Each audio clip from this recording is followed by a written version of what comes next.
Je, umewahi kuhisi kuwa hauko peke yako ndani ya kichwa chako? Kwamba kila ukifunga macho, unaona nyuso za watu uliowashuhudia wakifa na unasikia sauti zao zikilaani kila pumzi unayovuta? Juma hakuwa tena kijana mpweke. Alikuwa amebeba makaburi ya kijiji kizima ndani ya ubongo wake. Kila mwanakijiji aliyepasuka mbele ya macho yake sasa alikuwa anaishi ndani ya fahamu zake, wakipiga kelele za uchungu kila anapojaribu kulala. Na sasa safari yake kuelekea milima ya giza inaanza, mahali ambapo kifo si mwisho, bali ni mwanzo wa maumivu mapya. Mimi ni msimulizi wako, Victor Rashid. Karibu kwenye simulizi hii ya kusisimua, Siri ya Sanduku la Babu. Sura ya 10: Makaburi ya kichwani na kivuli cha milimani.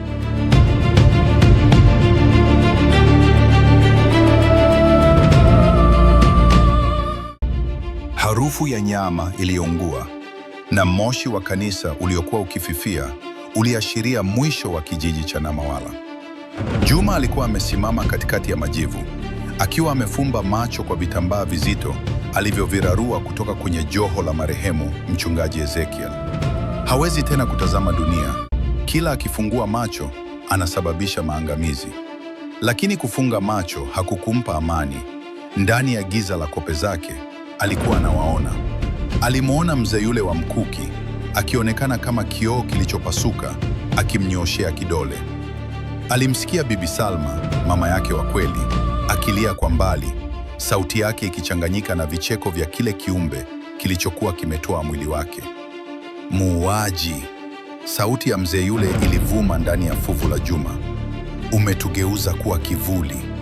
Sasa utabeba vivuli vyetu mpaka kaburini. Juma alianguka magoti, akishika kichwa chake kwa mikono miwili. Sikutaka iwe hivi, nilitaka kuwaokoa.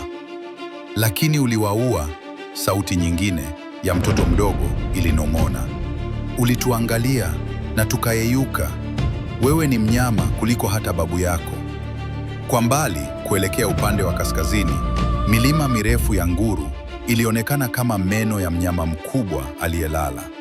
Huko ndiko kulikokuwa na siri ya mwisho.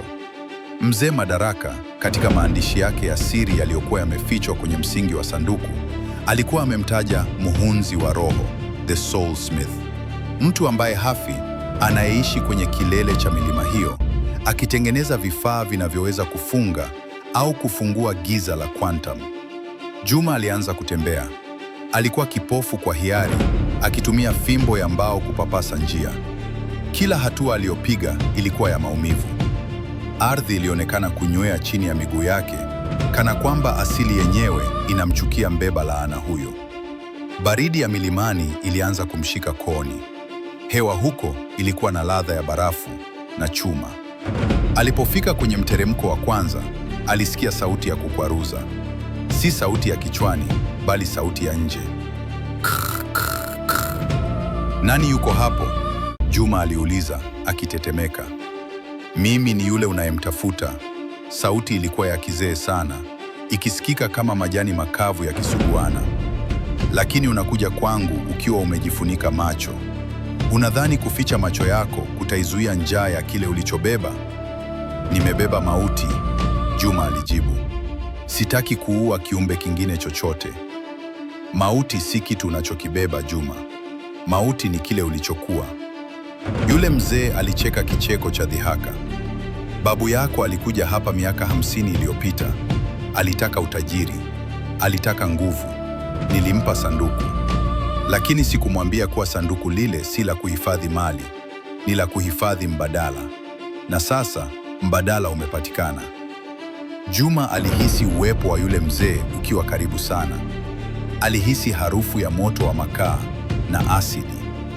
Nisaidie kuiondoa hii laana. Niue mimi, lakini kiondoe hiki kiumbe ndani yangu na uwaache watu wa Namawala wapumzike. Kuua ni rahisi, muhunzi wa roho alinong'ona. Lakini nini kitatokea kwa roho 10,000 zilizofungwa ndani ya macho yako? Ukifa, utazipeleka wapi? Zitakuwa huru kutangatanga duniani bila mwili. Unataka kuwaachia majini wengine 10,000 kijijini kwako? Juma alishtuka. hakuwa amewaza hilo. Yeye alikuwa ni gereza la quantum linalotembea. Ukivunja gereza, wafungwa wanakuwa huru.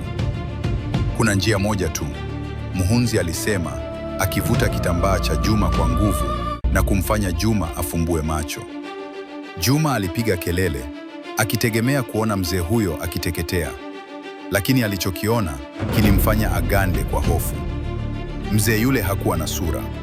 Badala ya uso, alikuwa na kioo kikubwa kinachong'aa.